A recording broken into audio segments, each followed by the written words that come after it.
संविधान का विकास पढ़ चुके थे। अब दूसरा पड़ाव हम लोग शुरू करने जा रहे हैं, वो है कि भारतीय संविधान का निर्माण कैसे हुआ। इस परिवेश में हम पाते हैं कि भारतीय संविधान का निर्माण एक संविधान सभा, एक कॉन्स्टिट्यूएंट असेंबली के जरिए किया गया था और उस कॉन्स्टिट्यूएंट असेंबली का एक अपना अलग मांग का इतिहास है, हिस्ट्री ऑफ डिमांड। तो हम लोग इस खंड को भी विभिन्न उपखंडों में सब सेक्शन में पढ़ने का प्रयास करेंगे ताकि पूरी की पूरी बात हम लोग को समझ में। इसमें सबसे पहला खंड जो हमारा होगा वो होगा कि संविधान सभा की मांग। संविधान सभा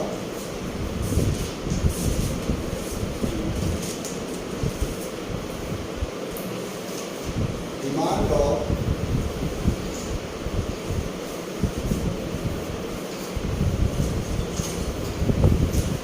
कॉन्स्टिट्यूएंट असेंबली।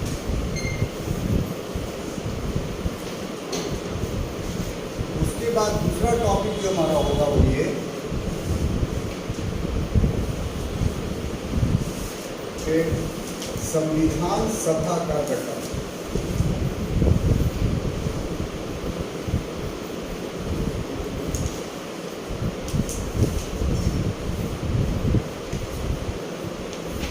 यानी स्ट्रक्चर ऑफ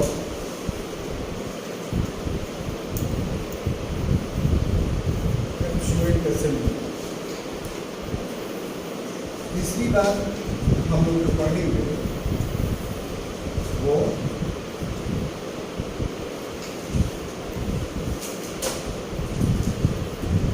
संविधान निर्माण प्रक्रिया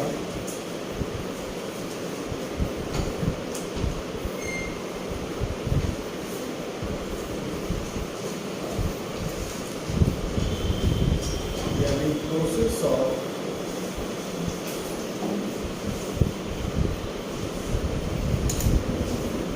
कॉन्स्टिट्यूशन फॉर्मेशन। और अंत में हम लोग देखेंगे कि संविधान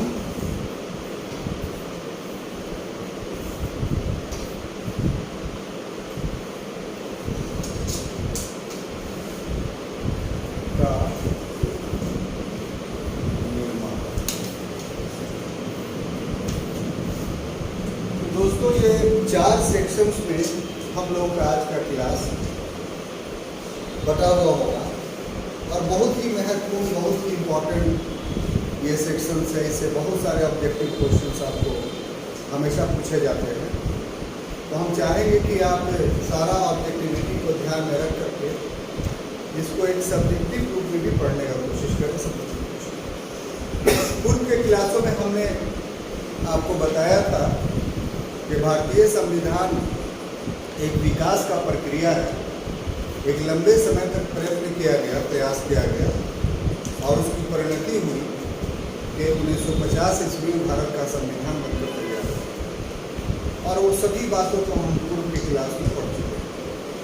अब जो देखना है कि पहले जितने डेवलपमेंट के विकास हुए थे उसको एक सांचे में ढालने का प्रयास एक निश्चित समय में हुआ, एक निश्चित सभा के द्वारा। तो हम अपना फोकस उसी पे करते हैं कि निश्चित सभा कौन था और निश्चित समय का कैसे था और वो अपने अस्तित्व में क्यों करा। तो भारतीय संविधान का जो निर्माण था वो निर्माण एक कॉन्स्टिट्यूएंट असेंबली की तरह।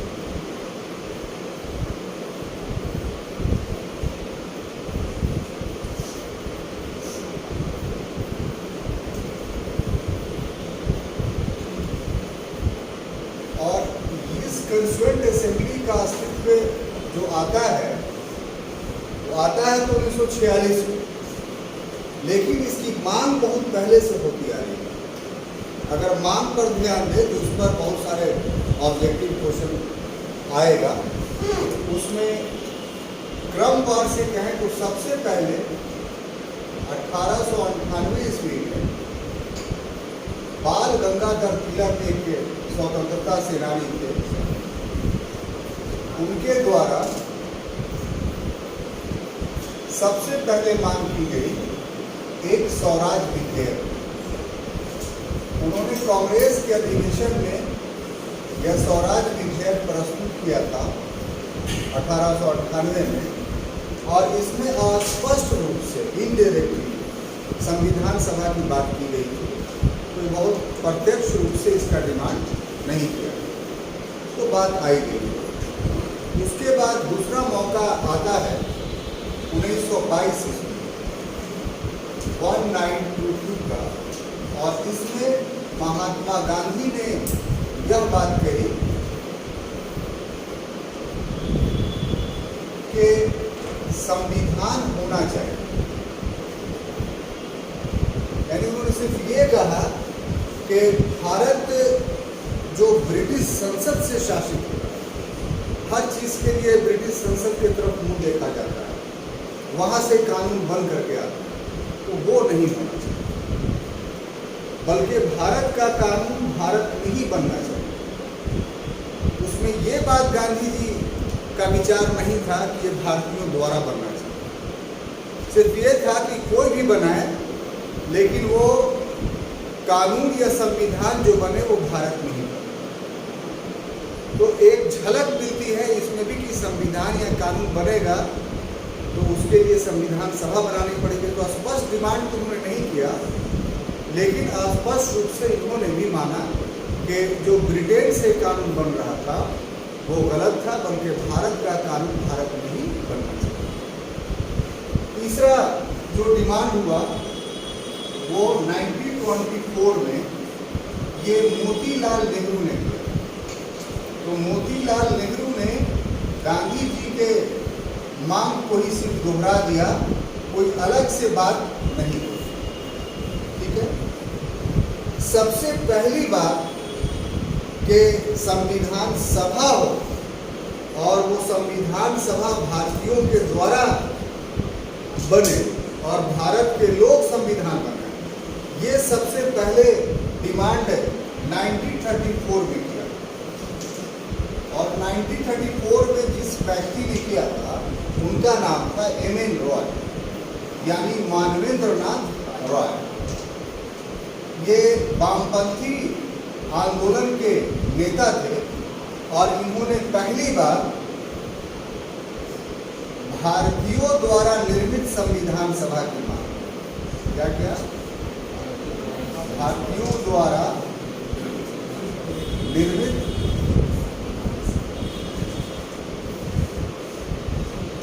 एवं गठित संविधान सभा की।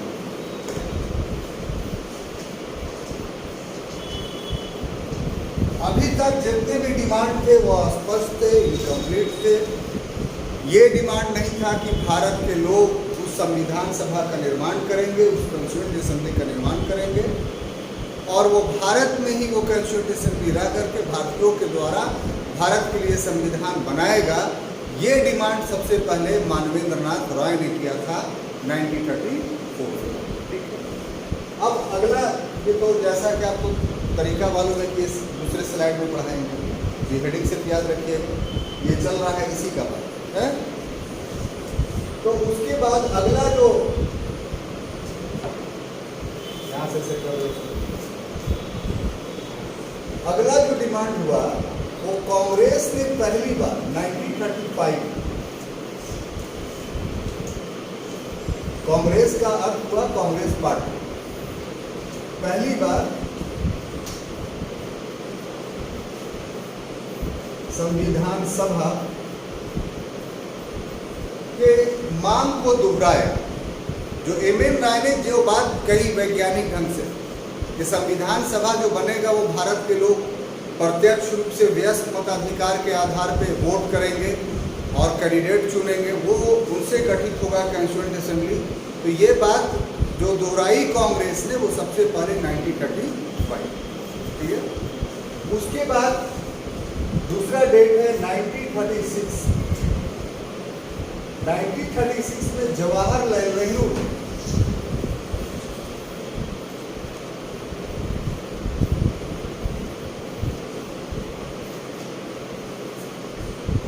इस कॉन्स्टिट्यूएंट असेंबली की बात को दोहराया, वही जो कांग्रेस एक साल पहले स्वीकार कर चुकी। तो यहाँ तक सफर तय हुआ मांग, अभी तक अंग्रेजों ने इसे स्वीकार नहीं किया कि हाँ हम ऐसा कॉन्स्टिट्यूएंट असेंबली बनाएंगे जो भारतीयों के द्वारा चुना गया। अंग्रेजों ने सबसे पहले इसको कब एक्सेप्ट किया? 42। और लोगों कोई विचार? 1946 में पहली बार एक्सेप्ट किया, आपका कहना है। और साहब कोई? 40 में। आपका क्या विचार है? कांग्रेस, अंग्रेजों ने सबसे पहले, ब्रिटिश गवर्नमेंट ने सबसे पहले कब इस मांग को स्वीकार किया कि हाँ भारत में एक संविधान सभा भारतीयों के द्वारा बनाई जाएगी?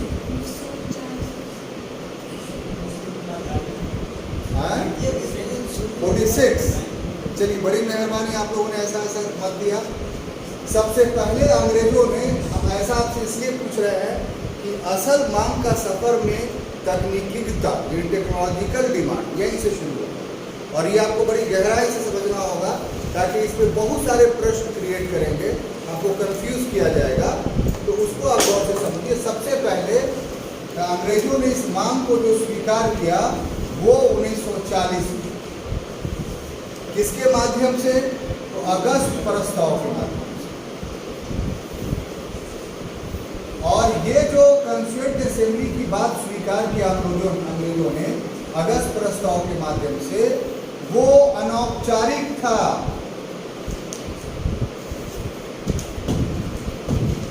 क्या था?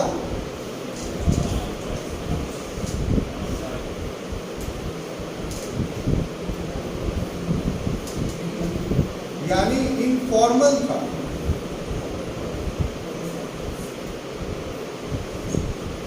औपचारिक रूप से एक्सेप्ट किया कि हाँ हम मानते हैं कि अंग्रेजों को एक संविधान सभा बनाना चाहिए और वो भारतीयों द्वारा बनाना चाहिए। वास्तव में अंग्रेज दिल से इस बात को स्वीकार करने को तैयार नहीं थे। इसके पीछे एक पृष्ठभूमि ये जिम्मेदार थी कि 2 अक्टूबर 1939 ईस्वी को द्वितीय विश्व युद्ध शुरू हो गया था, और इस युद्ध में धुरी राष्ट्र और मित्र राष्ट्र 2 ग्रुप थे। धुरी राष्ट्र का नेतृत्व हिटलर के नेतृत्व में जर्मनी कर रहा था, और मित्र राष्ट्र का नेतृत्व जो है वो ब्रिटेन कर रहा था। इसमें कुल 27 के लगभग देश थे, और उधर से 3 देश थे। ये आपस में लड़ पड़े थे, इसको द्वितीय विश्व युद्ध। तो ब्रिटेन ये लड़ाई जो लड़ रहा था वो लोकतंत्र के नाम पर लड़ रहा था,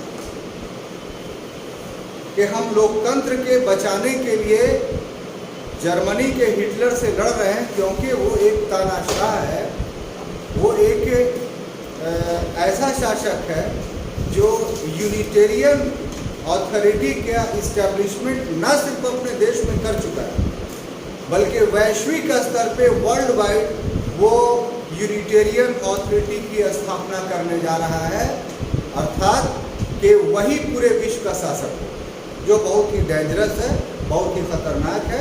इससे इतने मुश्किल से जो लोकतंत्र स्थापित हुआ है वो धराशायी है। गांधी जी ने कहा कि आप वैश्विक स्तर पे लोकतंत्र की सुरक्षा की बात कर रहे हैं, और भारत के लोकतंत्र की हत्या तो आप खुद कर रहे हैं।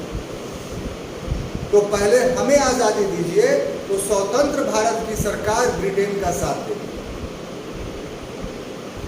अब यहाँ पर गौर करने वाली बात है कि कांग्रेस के अंदर 2 धड़ा हो गया था।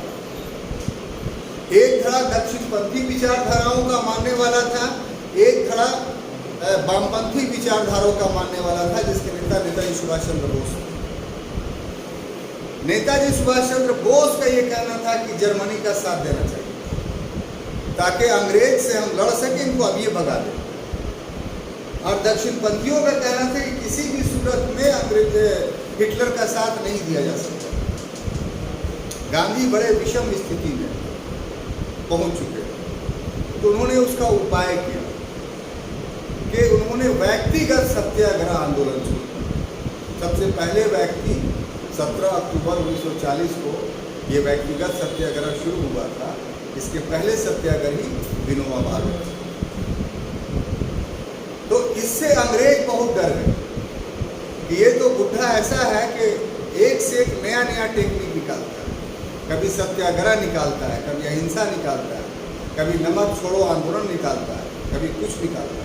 पता नहीं ये व्यक्तिगत सत्याग्रह से क्या पता जाएगा। तो इस व्यक्तिगत सत्याग्रह के डर से अंग्रेजों ने एक प्रपोजल अगस्त महीने में, उस समय के जो वायसराय थे उनका नाम लॉर्ड लिनलिथगो था, तो लॉर्ड लिनलिथगो ने एक प्रस्ताव रखा भारतीयों के सामने कि हम आपको संविधान सभा की मांग मान लेते हैं, आप द्वितीय विश्व युद्ध में हमारा साथ दें।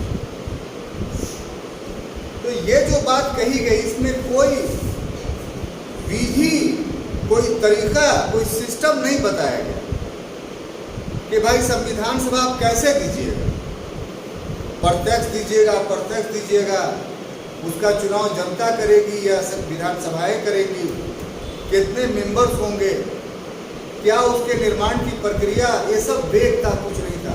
सिर्फ एक सेंटेंस था कि संविधान सभा भारतीयों के द्वारा बनाई जाए। तो इसीलिए कहा गया कि ये औपचारिक इनफॉर्मल क्वेश्चन, कोई इसमें तकनीक, कोई इसमें प्रोसेस, कोई नियम कानून संविधान सभा के बारे में नहीं बताया गया। बात समझ में आई? हम ये पहले इसलिए बता दे रहे हैं आपको कि आगे जाके फिर अंग्रेज कहते हैं कि हाँ हम संविधान सभा दें, फिर कहते हैं कि दें। तो सबों में क्या डिफरेंस था, ये आपको जानना काफी ही जरूरी है। तो अब दूसरा जो ये जो है वो रिजेक्ट कर दिया कांग्रेस ने भी और मुस्लिम लीग ने भी कि नहीं हम लोग इसको नहीं मानते। तो दूसरा जो शुरू होता है आपका वो 1942, ये क्रिप्स प्रस्ताव। क्या था? क्रिप्स। इसमें जो है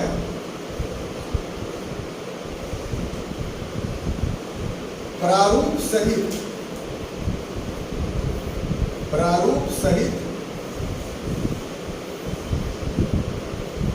संविधान सभा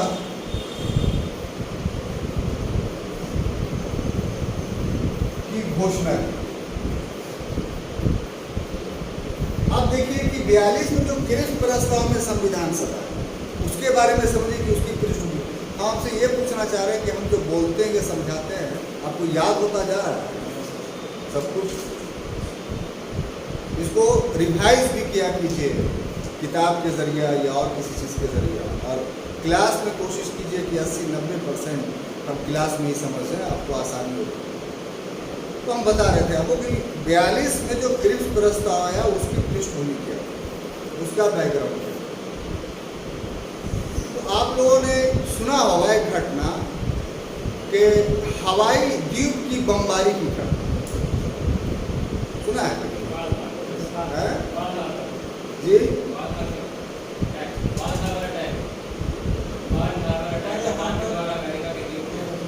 बाल के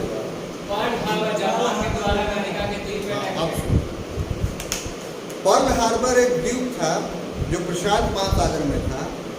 ये पर्ल हार्बर एक ऐसा द्वीप था जो गुप्त द्वीप था, सीक्रेट। किसका? अमेरिका का, यूनाइटेड स्टेट ऑफ अमेरिका का एक गुप्त अड्डा था। इत्तेफाक से जब युद्ध चल रही थी तो उस समय अमेरिका पूरा वायु सेना, जो अमेरिका की थी, अमेरिका बस जितना हवाई जहाज था युद्ध जहाज, सब उस पर्ल हार्बर में ला के रखे हुए। और वहाँ एक नौवा था जो जापानीज था, और वो टेलीफोन की माध्यम से, उस समय से घुमाने वाला टेलीफोन होता था। तो अमेरिकन तो दाढ़ी बनवाने के लिए आया तो बकबक करता रहता, सुन लिया। उसका डायरेक्ट फुजियामा से कॉन्टेक्ट था। Fujiyama was the prime minister of Japan. तो उसको डायरेक्ट बात करता था कि हाँ ये सब। तो पूरे पर्ल हार्बर की जानकारी जापान को, दिसंबर 1941 में पर्ल हार्बर पे अटैक किया, एक भी जहाज नहीं बचा था। 4 बजे भोर से लेकर के 7 बजे सुबह तक सारा तहस नहस। तो ये बहुत बड़ी बात थी, मित्र राष्ट्रों की एक बहुत बड़ी हार। और जापान अंडमान और निकोबार द्वीप समूह तक पहुंच चुका था, बल्कि कह लीजिए कब्जा कर चुका था, इसलिए बहुत निकट था। तो अंग्रेज लोग काफ़ी घबरा गए कि अब क्या, अब तो भारतीयों का सहयोग लेना बहुत ही ज़रूरी है। तो सर स्टोफर्ड क्रिप्स जो उस समय भारत मंत्री थी, सेक्रेटरी ऑफ स्टेट थे, उनको प्रस्ताव के साथ भारत भेजा। इसमें बाज़ाब्ते तौर पे सर स्टोफर्ड क्रिप्स ने प्रपोजल रखा टेक्निकली, यानी एक ड्राफ्ट लाया उसका कि देखिए जब प्रत्यक्ष चुनाव होगा, जनता चुनेगी, इतने सीट्स होंगे और उसके बाद ये संप्रभु होगा, सोवरेन होगा। ब्रिटेन इस कॉन्स्टिट्यूएंट असेंबली में कोई भी हस्तक्षेप नहीं करेगा। लेकिन ये युद्ध के बाद अभी नहीं, इनका डिमांड था राष्ट्रीय आंदोलन के नेताओं का कि अभी दे दीजिए। देने का मतलब था कि आप अभी आज़ाद कर दीजिए। उनका कहते हैं कि ये फैसला युद्धोपरांत होगा, पोस्ट वार होगा, अभी नहीं। तो कांग्रेस ने इस बुनियाद पर रिजेक्ट कर दिया इसे कि आप अभी नहीं दे रहे हैं, और मुस्लिम लीग ने कहा कि 2 संविधान सभा की हम मांग करते हैं, एक पाकिस्तान के लिए अलग और एक भारत के लिए अलग। तो मुस्लिम लीग की मांग नहीं मानी गई, इसलिए मुस्लिम लीग ने भी जो है इसको रिजेक्ट किया और क्रिप्स प्रस्ताव जो है धराशायी। युद्ध चलता रहा, अंग्रेज नाना प्रकार से प्रयत्न करते रहे कि कांग्रेस और मुस्लिम लीग मान जाए। वेवेल योजना 1944 में आया, उसमें भी प्रयास किए गए लेकिन सब विफल रहा। अंत में 1945 में एक प्रपोजल आया जिसको कैबिनेट मिशन योजना बोलते हैं। क्या बोलते हैं? Cabinet mission.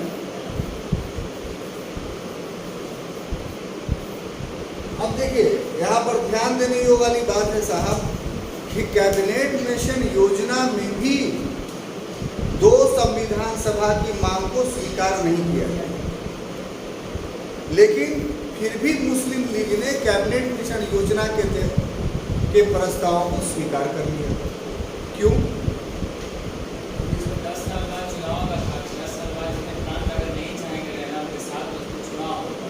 नहीं, ये बात नहीं है। इसमें प्रपोजल ये था कि जो इलेक्शंस होगा तो उसमें विभिन्न राज्यों के प्रतिनिधि आएंगे संविधान सभा में, तो राज्यों को ग्रुप बनाने का अधिकार मिल जाएगा। राज्यों को ग्रुप, जैसे उत्तर पश्चिमी सीमा प्रांत है, सिंध है, पंजाब है, तो वो अपना ग्रुप बना लेंगे कि हम लोग ये ग्रुप, और वोटिंग ग्रुप के आधार पर।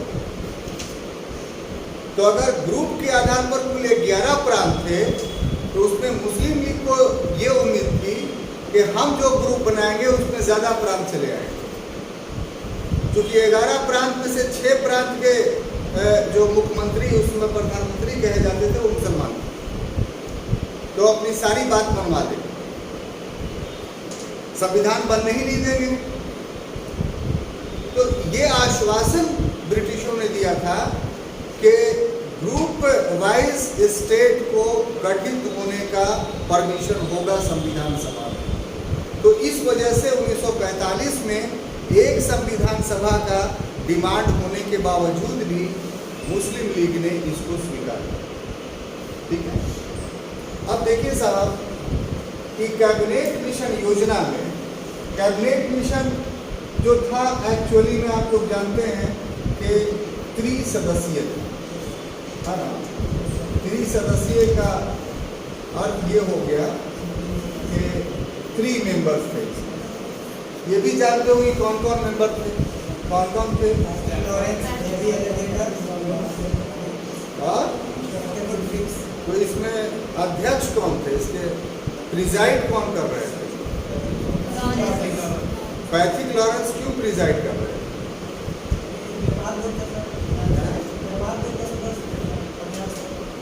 इसलिए कि तीनों में सबसे उच्च पद पर थे, और उनका पद क्या था कि सेक्रेटरी ऑफ स्टेट, भारत मंत्री, और बाकी सर स्टोफर्ड क्रिप्स जो थे वो कॉमर्स मिनिस्टर थे। व्यापार मंडल के अध्यक्ष थे और एबी अलेक्जेंडर नौसेना मंत्री, ठीक है ना। तो इन तीनों में देखिए कि सबसे सीनियर पोस्ट में जो था पावर में वो पैट्रिक लॉरेंस थे, इसीलिए पैट्रिक लॉरेंस जो थे वो कैबिनेट मिशन योजना को प्रिजाइड कर रहे थे, उसकी अध्यक्षता कर। लिख देंगे, सबको पता है, नाम लिख दूँ या आपको पता है?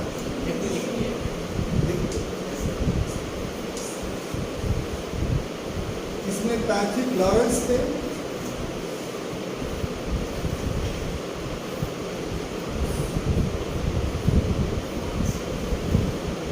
दूसरा था स्टोफर ब्रिग्स,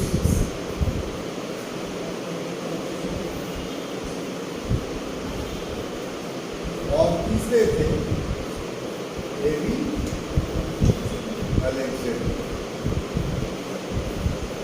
देखिए अभी तक जितने नेता थे वो ये कहते आ रहे थे कि साहब प्रत्यक्ष चुनाव हो, लेकिन कैबिनेट मिशन योजना के तहत जो इलेक्शन हुआ कंस्टिट्यूएंट असेंबली वो प्रत्यक्ष नहीं हुआ। इस योजना के तहत जो प्रावधान हुए उसमें पहला ये कि विधानसभाएं या विधानसभा के सदस्य जो हैं वो संविधान सभा के सदस्यों का चुनाव करें। संविधान सभा के सदस्यों का चुनाव करें। इसका मतलब क्या होगा कि अप्रत्यक्ष हो गया, ये इनडायरेक्ट हो गया। पहली डिमांड जो था डायरेक्ट क्या था। दूसरा कि एक सदस्य प्रति 10 लाख की जनसंख्या पर हो, ये दूसरा शर्त था। और ये जो 10 लाख की जनसंख्या थी ये ब्रिटिश प्रांत और देसी रियासत दोनों के लिए थी। तो ब्रिटिश प्रांत में कोई प्रॉब्लम तो नहीं था 10 लाख की जनसंख्या पर एक निर्धारित करना, लेकिन देसी रियासतों में समस्या क्या थी कि बहुत सारे देसी रियासतों की आबादी 1000 और 2000, तो एक देसी रियासत को एक कंस्टिट्यूएंट असेंबली में सीट नहीं दी जा सकती। तो ऐसी स्थिति में देसी रियासतों का जनसंख्या के आधार पर ग्रुप बनाया गया और उसमें ये तय किया गया कि कम से कम ये ग्रुप जितने का भी बने 10 लाख की आबादी वहां होनी चाहिए। क्लियर? तो इसमें तय जो किया गया वो कि सीट कितना होगा, तो उसमें ब्रिटिश प्रांत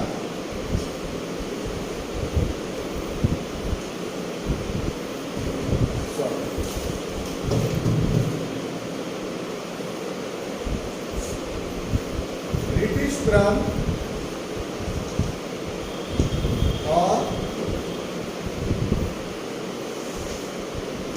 देसी रियासत के मध्य सीटों को बांटा।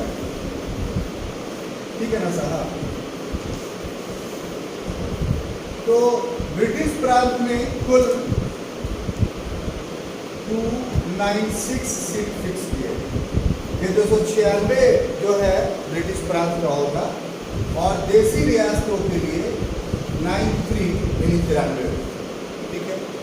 ब्रिटिश प्रांत भी 2 भागों में बटे। कितने भागों में? 2। एक को आप कह सकते हैं 11 प्रांत, यानी कुल प्रांतों की संख्या कितना थी? 11। और दूसरा जो था वो 4 मुख्य आयुक्त के क्षेत्र, 4 मुख्य आयुक्त यानी चीफ कमिश्नर। तो इस तरीके से 11 प्रांत में 292 सीट तय किया। कितना? 292। और 4 ब्रिटिश प्रांत में 4 सीट दिए गए।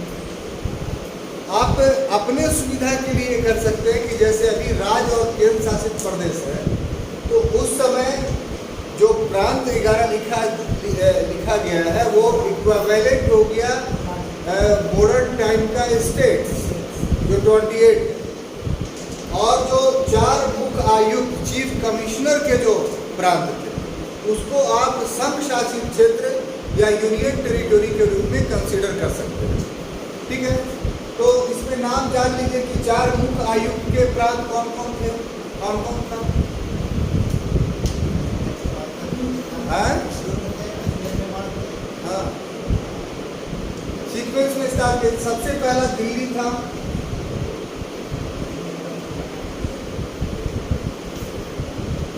उसके बाद अजमेर और उदयपुर एक साथ, अजमेर प्लस उदयपुर एक साथ। ठीक है, और उसके बाद कुर्ग भी राजस्थान में है, और उसके बाद उत्तर पश्चिम बलूचिस्तान,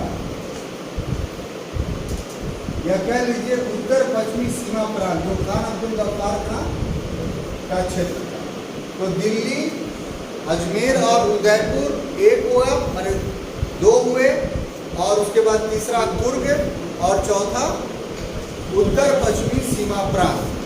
ये 4 मुख्य आयुक्त, यानी यहाँ इलेक्शन वगैरह नहीं होता, यहाँ विधानसभाएं नहीं थी, बल्कि चीफ कमिश्नर, जैसे भी दिल्ली में लेफ्टिनेंट गवर्नर होता है, सॉरी लेफ्टिनेंट गवर्नर होता है दिल्ली में, लेफ्टिनेंट गवर्नर होता है, तो उसी ढंग से ये 4 क्षेत्रों में चीफ कमिश्नर मुख्य आयुक्त शासन करते थे। कोई पब्लिक रिप्रेजेंटेटिव यहाँ नहीं होता। लेकिन जब कंस्टिट्यूएंट असेंबली की बात आई तो यहाँ चारों को एक एक सीट दिया गया कि इन क्षेत्रों से भी एक एक व्यक्ति चुन करके कंस्टिट्यूएंट असेंबली में आएगा। तो इस तरीके से 292 11 प्रांतों से और 4 मुख्य आयुक्त के क्षेत्रों से, तो 292 और 4 कितने हुए? 296, और 93 जो है देसी रियासत। तो इस तरीके से संविधान सभा का जो चला डिमांड, तो इतना लंबा सफर की बात है। अब देखिए हम लोग को आगे क्या पढ़ना है। देखिए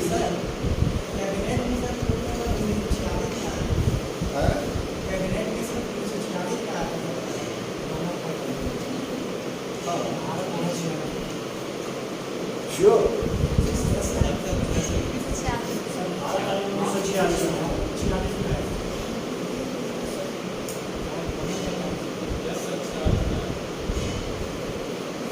ठीक है। अब देखिए हम आगे सफर बढ़ाते हैं संविधान सभा का गठन। तो अगला जो हम लोग का टॉपिक होगा वो होगा संविधान सभा का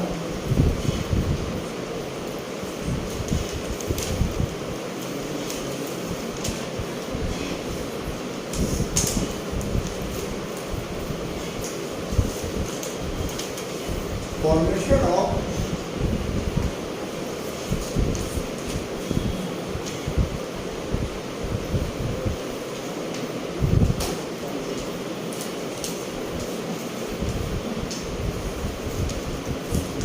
कंस्टिट्यूएंट असेंबली।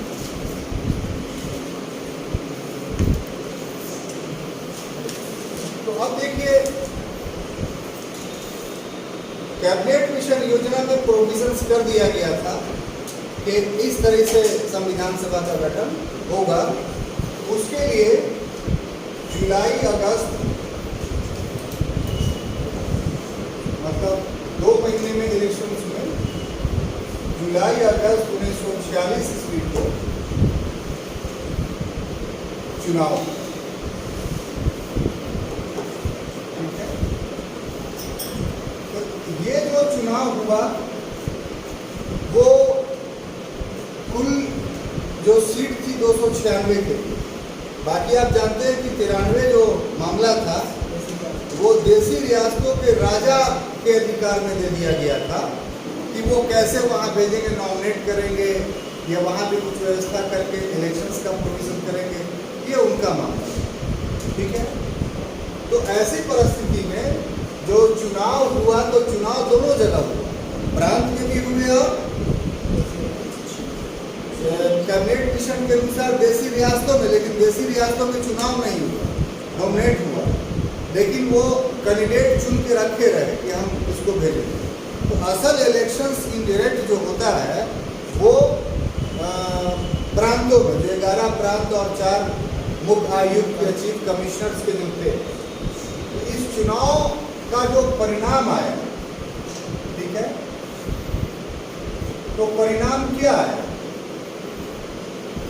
तो परिणाम आया इसका ये कि कांग्रेस कितना सीट आया? 200, और मुस्लिम लीग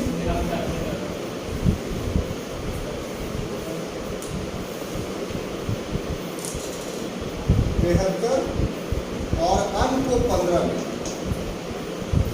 अन्य में यूनियनिस्ट पार्टी था, कृषक प्रजा पार्टी था, अनुसूचित जाति संघ था, परिजन सेवक संघ था। इस तरह से बहुत सारे छोटे छोटे दल थे और कुछ इंडिपेंडेंट को भी सीटें मिली। तो ये 15 था। तो 15 को जोड़ लीजिए कितना होता है?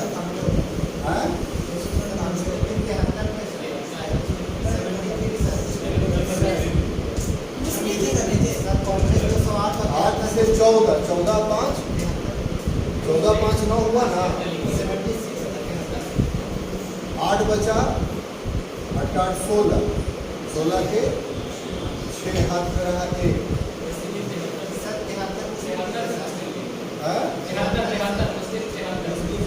389 होना चाहिए ना। अरे 389 होना चाहिए ना।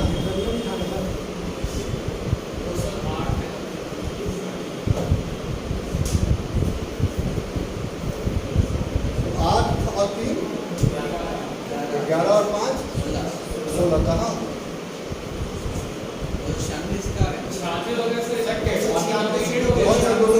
आना चाहिए।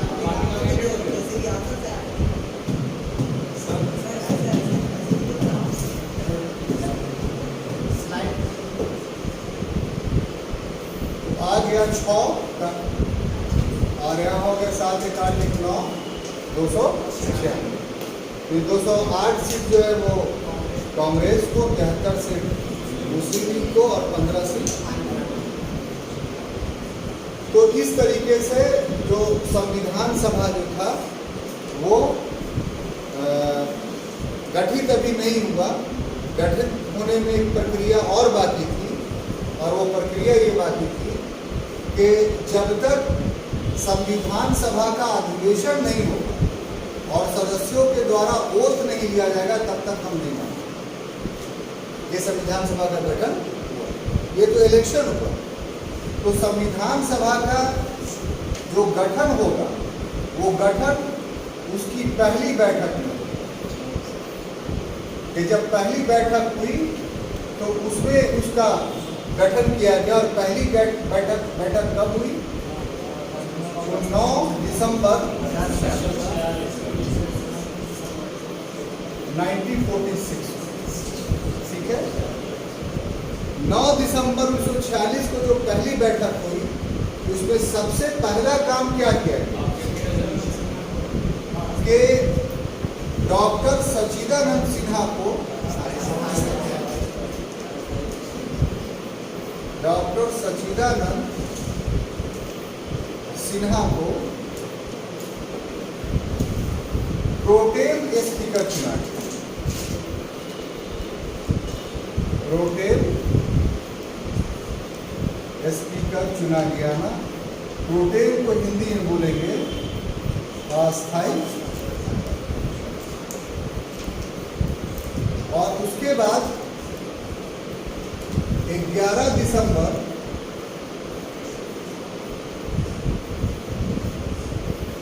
1946 को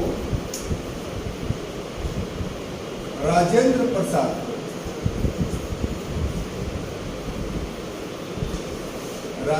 प्रसाद को संविधान सभा का परमानेंट स्पीकर यानी अस्थायी अध्यक्ष। इसमें जो 9 और 11 में जो घटना है, इसका अंतर आपको पता है कि इसका अंतर क्या होता है? 9 को डॉक्टर सच्चिदानंद सिन्हा को प्रोटेम स्पीकर चुना गया 11 को डॉक्टर राजेंद्र प्रसाद को परमानेंट स्पीकर चुना गया, इसके क्या मीनिंग्स कोई साहब बता सकते हैं?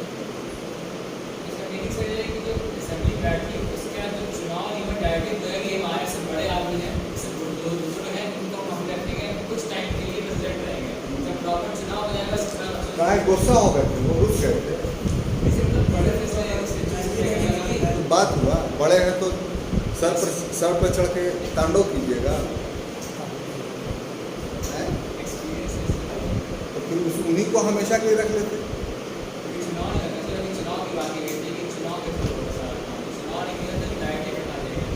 चुनाव तो हो चुका था।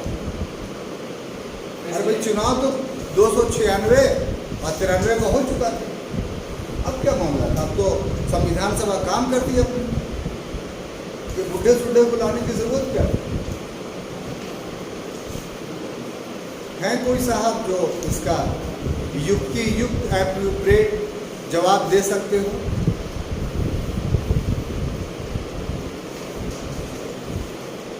वो कर रहे थे अपनी वफाओं का तस्करा, देखा मुझे तो बात का पहलू बदल। बोलिए, आप ही बोलिए कुछ। ये 9 और 11 में क्या डिफरेंस है? आप साहब बोलिए, आप बहुत कुछ भाषण दे रहे थे। नहीं मालूम। फ्रांस एक देश है, फ्रांस के संविधान में या फ्रांस के संवैधानिक विकास में एक परिपाटी का जन्म, एक ट्रेडिशंस ओरिजिनेट होता है। अब वो परिपाटी क्या था कि कोई भी इलेक्शंस किसी भी हाउस का हो गया तो इसका अर्थ ये नहीं कि चुना गया व्यक्ति मेंबर हो गया। चुना गया व्यक्ति मेंबर तब से होता है जब वो मेंबरशिप का ओथ लेता है। यही प्रश्न आएगा कि कोई एमपी मेंबर ऑफ पार्लियामेंट कब से माना जाएगा? तो ऑप्शन रहेगा चुनाव के घोषणा से, रिजल्ट के घोषणा से, शपथ ग्रहण से। उसको जान लीजिए, कोई एमपी साहब तब कहलाते हैं जब पार्लियामेंट में जाकर के शपथ ले लेते हैं। शपथ नहीं लेंगे तो एमपी नहीं कहलाएंगे, उनको कोई सुविधा नहीं मिलेगी, कोई सैलरी अलाउंस नहीं मिलेगी, आम व्यक्ति के तरह ट्रीट किए जाएंगे, कोई बॉडीगार्ड नहीं मिलेगा जब तक ओथ नहीं मिले। अब समस्या ये होता है कि ओथ किसी भी सांसद को या सदन के सदस्य को कौन दिलाता है? तो उसका है कि स्पीकर दिलाता है, जो अध्यक्ष होता है उस सदन का, जो हेड होता है वो दिलाता है। तो भाई सदन जब नया नया गठित हुआ है तो कोई स्पीकर तो है ही नहीं है। तो फ्रांस में एक परिपाटी चल पाई कि ऐसी स्थिति में जो सबसे वयोवृद्ध चुन करके आए, नियम ही है, सांसदों में जो सबसे वयोवृद्ध है, ओल्ड एज का है, वो ऑटोमेटिकली स्पीकर बन जाता है। और उसको ओथ कौन दिलाता है? वो भी एज ए मेंबर पहले ओथ लेगा, तभी ना वो स्पीकर बनेगा।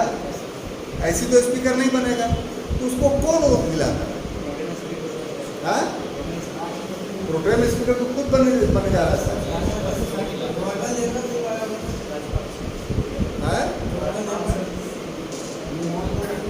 राज्यों में विधानसभा होगा तो उसके राज्यपाल, आप ठीक बोल रहे हैं, और लोकसभा की बारी होगी तो राष्ट्रपति होगा। यहाँ जो बात है तो आपने कहा गवर्नर जनरल, तो वो सही हो, यानी संक्षेप में राष्ट्राध्यक्ष जो हेड ऑफ द गवर्नमेंट है वो इस प्रोटेम स्पीकर का ओथ दिलाएगा और तब वो प्रोटेम स्पीकर बनेगा। अब सच्चिदानंद सिंह सारे सदस्यों में सबसे ज़्यादा वयोवृद्ध थे, ओल्ड एज थे, इसीलिए उनको गवर्नर जनरल ने वोट दिलाया, प्रोटेम स्पीकर। अब प्रोटेम स्पीकर का दायित्व सिर्फ यही होता है कि बाकी बचे सदस्यों को वोट दिलाना। तो 389 में 296 ही आए थे, तो ओथ जो लिया 296, इनका समय लगा 2 दिन, यानी 9 और 10। तो 2 दिन में 296 लोगों को ओथ शशिकांत सिंह दिलवा दिए। इसलिए अब उनका दायित्व समाप्त हो गया। तब ये जरूरी हो गया कि अब परमानेंट अध्यक्ष संविधान सभा का बने। तो 11 तारीख को डॉक्टर राजेंद्र प्रसाद अस्थायी अध्यक्ष की कुर्सी पर विराजमान। चलिए, तो ये तो अध्यक्ष थे। उपाध्यक्ष कौन? स्पीकर के साथ है डिप्टी स्पीकर भी होता है। हाँ, जो मन में आएगा मत दीजिएगा। उपाध्यक्ष इतना तो आपने ठीक कहा कि 2 थे।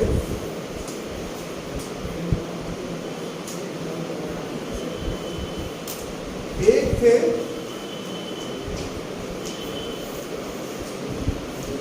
एस.एन. मुखर्जी,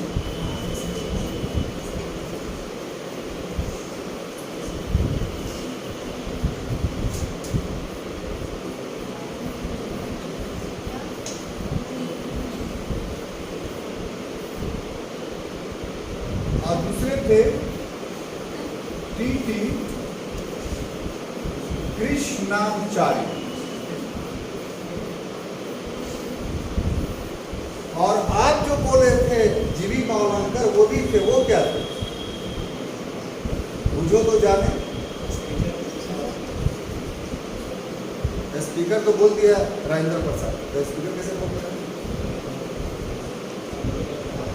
तो यहां पर ये जान लीजिए कि जब देश आजाद हो गया 15 अगस्त 1947 को, तो अब ये संविधान सभा संप्रभु हो गई और 2 भूमिकाओं में काम करने लगी। एक भूमिका इसका संविधान सभा का था, जिसकी 3 दिन बैठक होती थी, और 3 दिन ये केंद्रीय विधानसभा की भूमिका में काम करता था, यानी लोकसभा की भूमिका। तो जब ये लोकसभा की भूमिका में काम करता था तो जीवी मावलंकर इसकी अध्यक्षता करते थे सर, ये बात। और जब संविधान सदस्य वही रहेगा, लेकिन जब संविधान सभा के रूप में वो बैठक करेगा तो उसकी अध्यक्षता डॉक्टर राजेंद्र प्रसाद करेंगे। और इस तरीके से आज़ादी के बाद पहली बार संविधान सभा केंद्रीय विधानसभा के रूप में जो आहूत हुई, बुलाई गई, वो 11 नवंबर 1947 पहली बैठक हुई।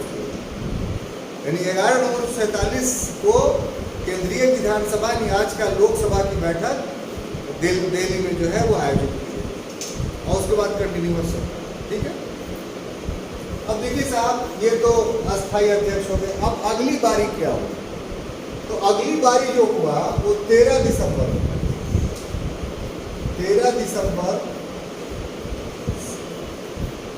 1946। इस दिन क्या हुआ?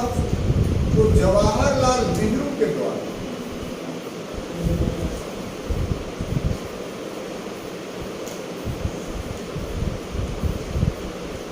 उद्देश्य प्रस्ताव प्रस्तुत,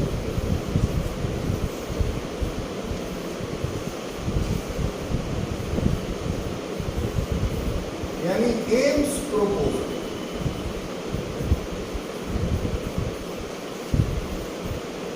ये क्या है? जो 13 दिसंबर 1946 को उद्देश्य प्रस्ताव प्रस्तुत हुआ, एम्स प्रपोजल जो आया, तो एम्स प्रपोजल का अर्थ क्या हुआ? क्या इसका काम?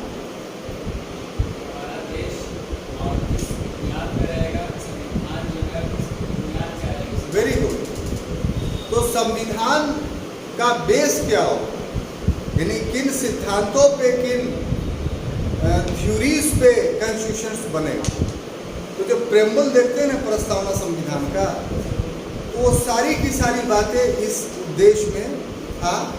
उसी दिन फिक्स हो गया था कि देश लोकतंत्र होगा, देश गणतंत्र होगा, देश धर्मनिरपेक्ष होगा, देश में सौगंधता, समानता और भाईचारा होगी, और देश कानून के शासन के अनुसार चलेगा। देश में अल्पसंख्यकों को संरक्षण दिया जाएगा, अनुसूचित जाति अनुसूचित जनजाति के विकास के प्रावधान किए जाएंगे। ये सारी बातें उद्देश्य प्रस्ताव में लिख दी गई। इस पर 21 दिसंबर 1946 तक बहस हुई। इस पर 21 दिसंबर 1946 तक बहस संपन्न, 13 से लेकर के 21 तारीख तक बहस चलता रहा और उसको 21 तारीख को कि हाँ आप किसी को कोई बहस नहीं करनी है तो प्रपोजल है उसको पास कर दिया। तो नियम था 22 को पास हो जाना चाहिए था, 22 दिसंबर। लेकिन अभी तक मुस्लिम लीग इसमें शामिल नहीं, इस संविधान सभा के बैठक में, यानी 73 लोग इसमें शामिल नहीं थे। तो ऐसी परिस्थिति में वेट किया गया कब से 13 तारीख के बाद से लेकर के 22 जनवरी 1947 और इस दिन ये जो उद्देश्य प्रस्ताव था इसको पारित करें, ठीक है। और ये उद्देश्य प्रस्ताव जो पारित किया गया तो मुस्लिम लीग के अनुपस्थिति जो ये पहली बैठक हुई थी इसमें 211 सदस्य शामिल हुए। इसका मतलब क्या हुआ, 208 तो कांग्रेस वाले शामिल हुए और बाकी जो 15 में से थे उसमें से जो है वो 4 लोग शामिल हुए थे, क्योंकि और बाकी लोग मुस्लिम लीग के ना भी थे तो उनके विचारधाराओं से समर्थक, जैसे यूनिस्ट पार्टी, कृषक प्रजा पार्टी, अनुसूचित जाति संघ, ये सब जो था वो मुस्लिम लीग के विचारधाराओं से समर्थक था, इसलिए उसके सदस्य नहीं हुए। जो 4 इंडिपेंडेंट थे वो लोग संविधान सभा में शामिल हुए। क्लियर, कोई कंफ्यूजन नहीं है। अब देखिए साहब, ये तो सब हो गया। यहाँ से यानी ये जो 22 जनवरी है यहाँ से लेकर के 15 अगस्त 1947 तक 1947 क्या हुआ, एक बहुत बड़ी बात। इस बीच में कोई संविधान के निर्माण का काम नहीं, इस बीच में सिर्फ मान मनोबल का काम होता है कि जो संघ की परिकल्पना की गई कि इंडिया एक फेडरेशन होगा तो उसमें एक बहुत बड़ा जो देशी रियासत है वो शामिल नहीं होगा। फिर मुस्लिम लीग का अभी तक कोई स्पष्ट क्लियर कट व्यू नहीं है। तो ये दो तरफा जो मार पड़ रहा था कांग्रेस पर, कांग्रेस के नेता इसी उलझन में थे कि इन समस्याओं को कैसे हल किया। इसी बीच एक घटना घटी कि जिस बात के आश्वासन पा करके मुस्लिम लीग ने जुलाई अगस्त 1946 के चुनाव में भाग लिया था, क्या बात थी कि विभिन्न राज्यों के समूह बनाने की अनुमति होगी संविधान सभा। कांग्रेस उससे मुकर गई कि नहीं, हम इसको नहीं माने। तो मुस्लिम लीग ने कहा कि साहब ये जो वर्तमान संविधान सभा है इसमें सारे लोगों का प्रतिनिधि नहीं है, इसीलिए इसको डिसॉल्व कर देना चाहिए, इसको भंग कर देना चाहिए। बहुत सूक्ष्मता से यहाँ पर बात को समझिए कि जो ब्रिटिश शासन कैबिनेट मिशन में भारत के विभाजन के खिलाफ बोल रही थी, वो इन 6 महीनों के अंदर समर्थक कैसे होगी भारत विभाजन। तो घटना यही थी कि वायसराय से जब पूछा गया कि क्या मामला है तो कहा कि कांग्रेस ने वादा खिलाफी किया। मुस्लिम लीग जिस शर्त पे इलेक्शन में भाग ली थी, कांग्रेस अब फरवरी 1947 से बोल रही है कि हम नहीं मानेंगे। तब ब्रिटिश गवर्नमेंट ने कहा कि ब्रिटिश शासन वैसे संवैधानिक मसविदा पर प्रारूप पर को स्वीकार नहीं करेगी जो भारत का किसी एक वर्ग विशेष उसको स्वीकार नहीं करेगा। यहीं पर अस्पष्ट रूप से ये ब्रिटिश शासन ने मान लिया कि भारत विभाजित हो। माने 2 संविधान सभा की मांग अस्पष्ट रूप से यहाँ मान्य। अब घोषणा की गई 3 जून 1947 को कि 1948 तक भारत को स्वतंत्र कर दिया। लेकिन माउंटबेटन योजना, माउंटबेटन जो अगले वायसराय बन करके आए, वो इसीलिए भेजे गए थे कि भारत का विभाजन कर दे। तो ऐसी परिस्थिति में उन्होंने 48 का इंतजार किए बिना 47 में ही भारत को विभाजित करने का प्रपोजल रखा, जिस प्रपोजल को माउंटबेटन योजना के नाम से जानते हैं। इसको माउंटबेटन योजना भी कहते हैं। तो उस हिसाब से 14 अगस्त 1947 को पाकिस्तान एक राष्ट्र अस्तित्व में आया। 12 बजे रात से कुछ मिनट पहले और 12 बजे रात के कुछ मिनट बाद जो है भारत अस्तित्व में आया। इसीलिए 15 अगस्त 1947 को भारत का स्वतंत्रता होना माना जाता। बात सुन रहे? तो इस तरीके से एक विवादित चीज के चलते देश का विभाजन हो गया। और जब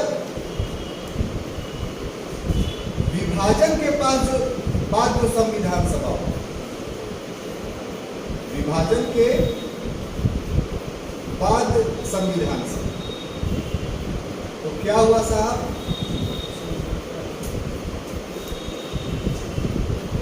कि 296 में से 229 सदस्य भारत में रहे, भारतीय संविधान सभा, और 93 में से 70 रह गए भारत।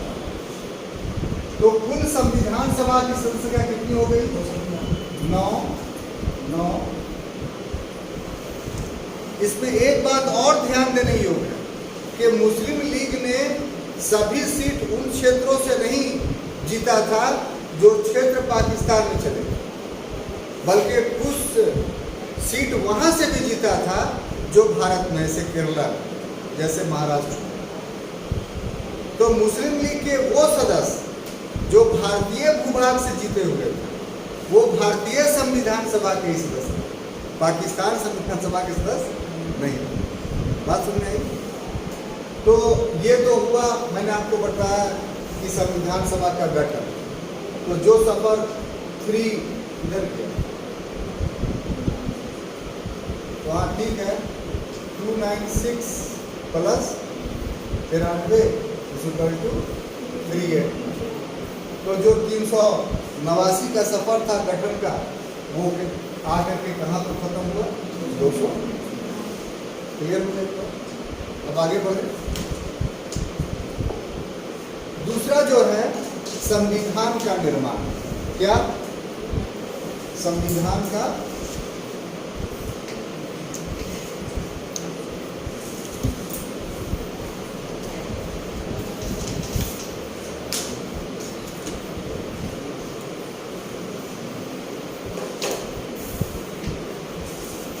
Making of constitution.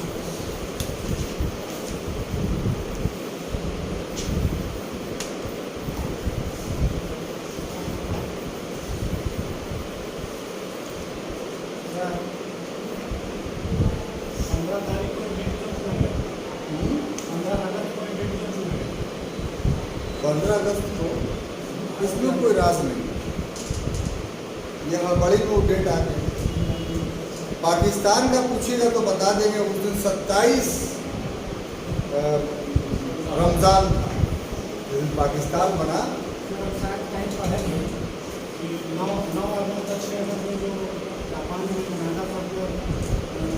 915 जो हो गया, सब चक्कर खाने का गप।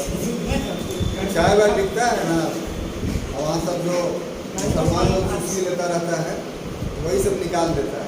आप PCS की तैयारी सब गैर स्तरीय बात मत किया कीजिए, आज जिससे पढ़ रहे हैं उसके सामने कम से कम ना कीजिए तो बेहतर है। हाँ, जो स्ट्रांग कोई बात हो तो कहिए, उसको एक्सेप्ट करेंगे। ये 9 और 6 15 जून क्या तो ऐसे स्वादिष्टि हो रही थी यार, खून की नदियाँ बही थी आज़ादी के लिए। 10 लाख लोग मारे गए थे इस दिन तक। आपको खेल लग रहा है? तो कहे नहीं पामिस्ट्री था तो अंकों से सबका मर्डर रोक लेते। कहाँ से पढ़ गया? कौन पढ़ाया आपको इसे? आज़ाद है स्कूल में, वही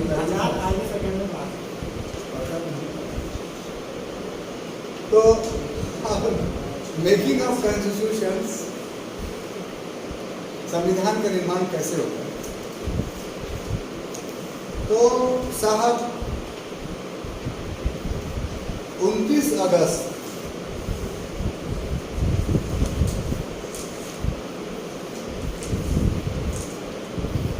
1947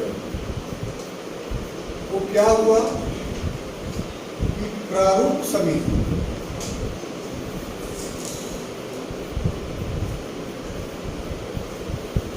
यानी ड्राफ्टिंग कमिटी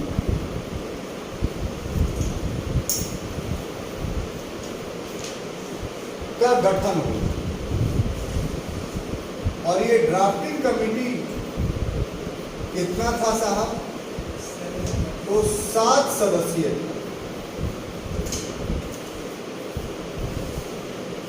7 सदस्यीय में अध्यक्ष कौन थे साहब? Doctor Bhimrao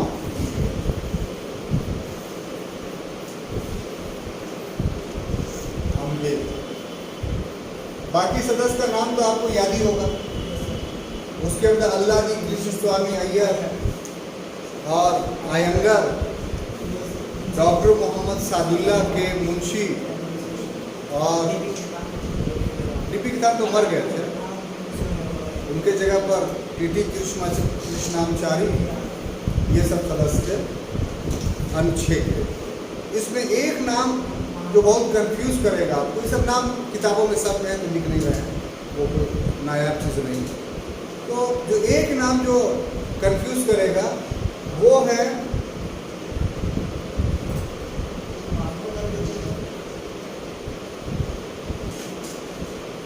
B.R. अम्बेडकर, वो है B.R. अम्बेडकर, B.M. राव। ये एक्चुअली में एक संविधानविद थे, संविधान सभा के सदस्य नहीं थे, समझ गए? ये क्या थे? तो संविधान सभा के सलाहकार थे और बहुत बड़े संविधानविद थे। संविधान सभा के, देखिए एक्चुअली वास्तविक बात क्या था कि इन्होंने ही ड्राफ्ट तैयार कर दिया, तो असल संविधान के निर्माता जो है इनको मानना चाहिए। लेकिन चूंकि संसदीय पद्धति हम लोग अपनाए थे, तो संसदीय पद्धति में जब तक सदन से बात पारित नहीं हो तब तक जो है उसको नहीं माना जाए कि कानून बना। तो संसद जो काम करती है, कोई भी प्रपोजल आता है तो उसके लिए कमेटी बना देती है। तो वही संविधान सभा ने एक कमेटी बना दी, प्रारूप समिति, जिसका काम ये था कि जो प्रारूप V.N. राव ने तैयार किया है उसको अध्ययन करे, उस पर विचार विमर्श करे, उसको एक व्यवस्थित रूप दे और तब संविधान सभा के सामने लाए। ये काम था ड्राफ्टिंग करने। ड्राफ्ट एक्चुअली में V.N. राव ने तैयार किया, ठीक है। अब देखिए कि इस तिथि से जो 29 अगस्त था, यहां से लेकर करके फरवरी 1948, फरवरी 1940 जो संविधान का प्रारूप था, बना लिया B.R. अम्बेडकर। जो संविधान का प्रारूप था उसे सार्वजनिक कर दिया और 8 माह का समय दिया गया कि जिसको भी इस पर कोई कमेंट करना हो, कोई सुझाव देना हो, वो दे सकता है। लेकिन 6 ही माह में ये काम पूरा होगा। जनता को भी अधिकार था, जिस समय हम लोग की तरह लोग होंगे तो उनको भी कि वो भी संविधान को पढ़ करके अपना प्रपोजल दे सकते हैं। यानी इस संविधान सभा का चुनाव अप्रत्यक्ष जरूर था, लेकिन जनता ने भी संविधान को बनाया, ये भी एक सच्चाई है। क्योंकि 6 महीने तक पब्लिक डोमेन में रहा, सभी विधान मंडलों के पास भेज दिया गया, विधानमंडल सारे डिस्ट्रिक्टों के पास भेज दिया गया, डीएम ऑफिस में संविधान रखा हुआ है। आज की तरह मोबाइल थोड़ी था कि अपलोड कर दीजिए हम लोग देख लेंगे, ऐसा नहीं। तो वहाँ डीएम कार्यालय में रखा हुआ संविधान पढ़ा जा रहा है, लोग एप्लीकेशन लिख रहे हैं कि इसमें ये सुधार कीजिए, ये सुधार कीजिए, और ये सब प्रपोजल गया। तो ये सब प्रपोजल गया तो 6 माह बाद जो है वो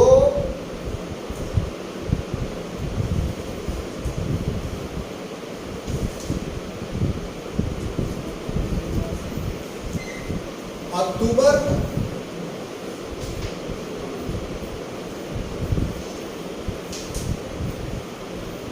1948 को अनंतिम रूप से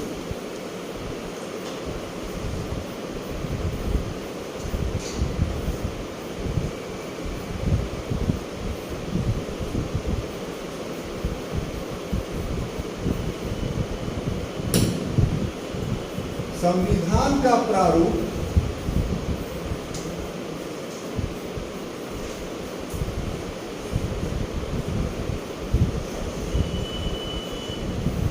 संविधान के समक्ष रख दिया, संविधान सभा के समक्ष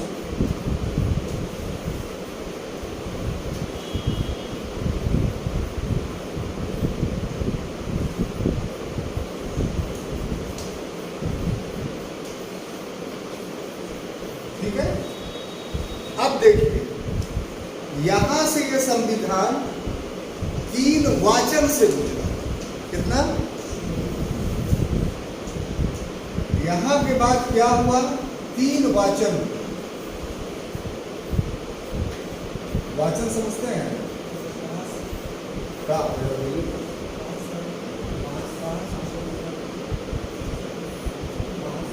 खाना भी ना है, बोलिए। बकरे वाला माल खत्म हो गया है ना। What do you mean by वाचन? है बोलने वाला बहस करा।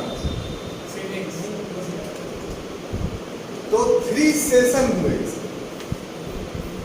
सेशन होते हैं ना भाई, वाचन का मतलब 3 सेशन। जैसे भी होता है ना, वर्ष में कितने सेशन होते हैं? 3 सेशन होता है। एक बजट सेशन, एक समर सेशन और एक विंटर सेशन होता है।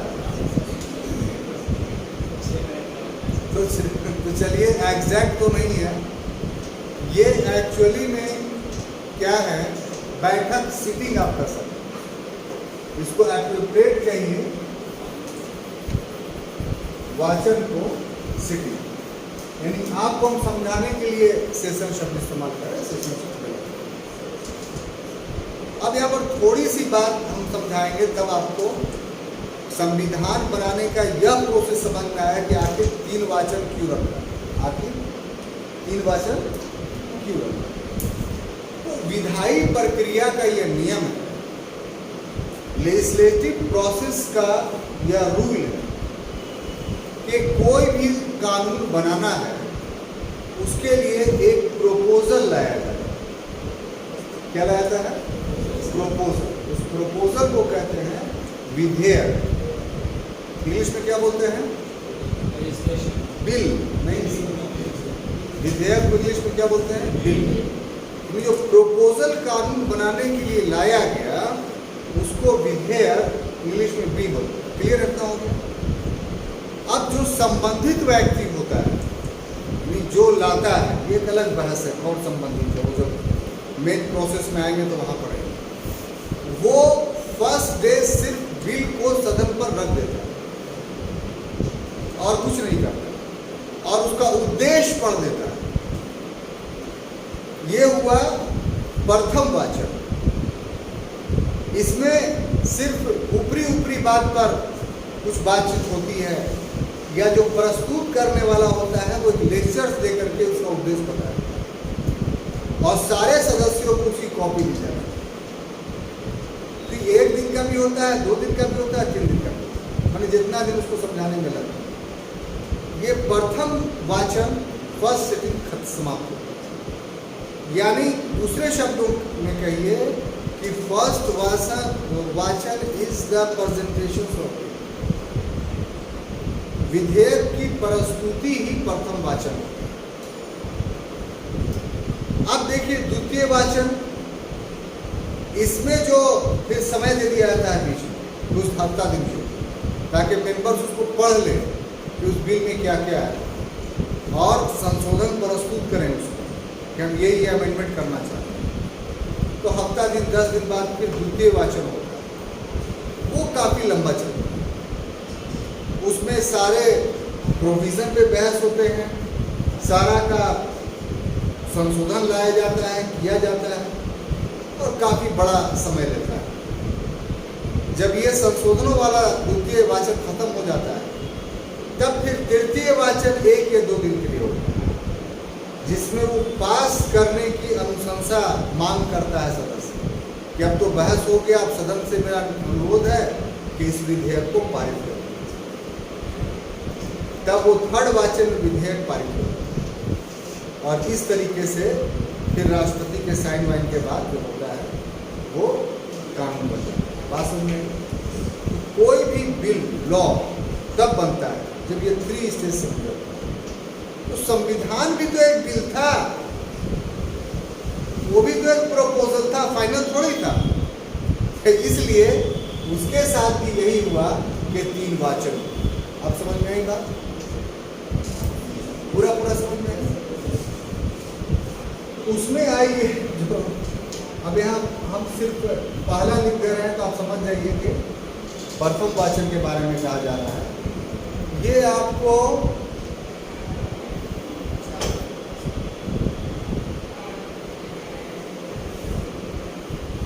इसमें थोड़ा सा गलती देखोगा तो ग्रहण है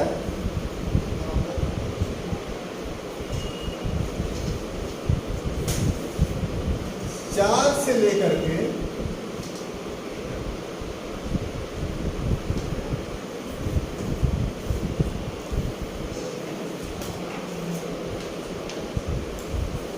11 नवंबर 1948 को, ठीक है, इसमें वही प्रस्तुत किया गया। दूसरा जो वाचन हुआ वो 17 नवंबर से लेकर के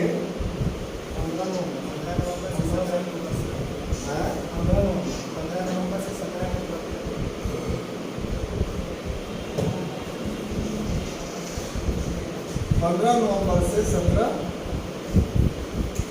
अक्टूबर 1949, लगभग 1 साल। इसमें लगभग 7,000 संशोधन प्रस्तुत किए गए।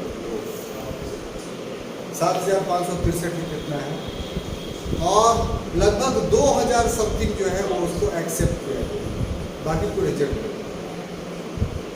और फिर तृतीय वाचन जो हुआ वो आपको 17 नवंबर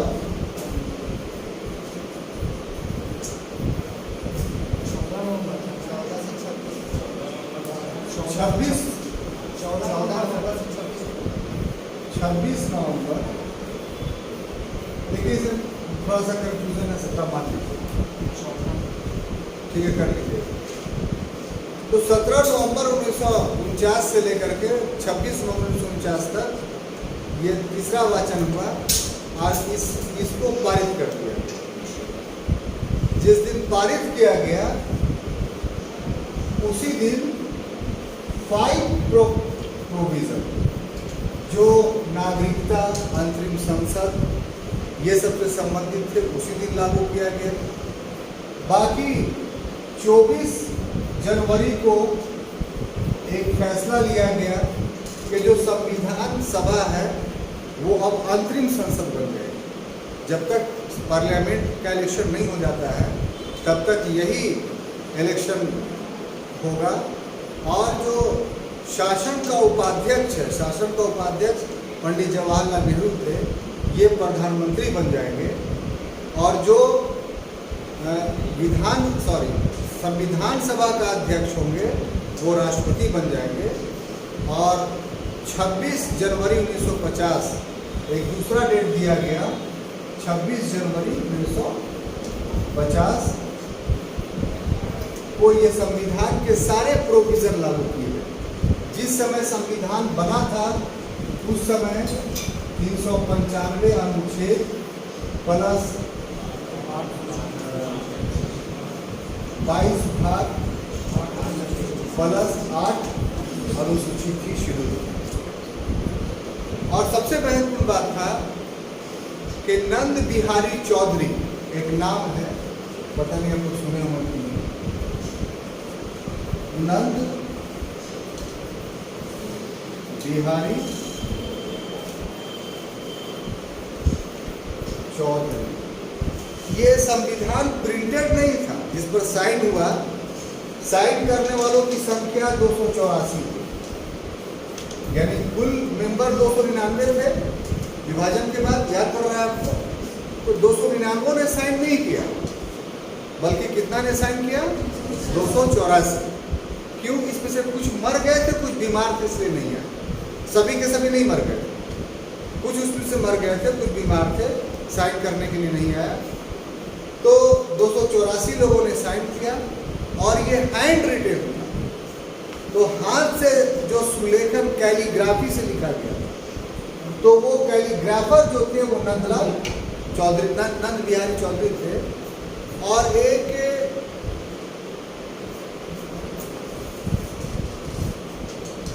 शांति निकेतन के चित्रकार थे नंदलाल बसु, ठीक है, नंदलाल बसु। तो उन्होंने संविधान के पेज के बाहर जो फूल माला बनाया गया था वो सब डिजाइनिंग की गई थी, तो वो नंदलाल बसु के द्वारा किया गया। हाथ से लिखा गया किससे? नंद बिहारी चौधरी के द्वारा। और जो डिजाइनिंग किया गया फूल पत्ती का वो नंदलाल बोस के द्वारा। इस तरीके से बाकी चीज़ें आपको याद ही है कि कुल 2 वर्ष 11 महीने 18 दिन में संविधान बन करके तैयार हुआ। ये सबको पता होगा कि 60 लाख रुपया इस पर खर्च हुआ, 64 लाख, और 60 देशों के संविधान को बनाने में इसमें सहायता ली गई। तो ये सब बातें इस तरीके से हमारा संविधान बन करके तैयार हुआ। अगला क्लास जो हम कल लेने जा रहे हैं उसमें प्रस्तावना से अपना सफर शुरू करेंगे और फिर according to part of constitution हम अपना सफ़र आगे बढ़ाते हुए चलेंगे। आपसे निवेदन है कि जो अच्छी बुक है, जो प्रिस्क्राइब्ड है, उसको पढ़ करके आइए ताकि क्लास करने में बहुत अच्छा लगेगा। Thank you.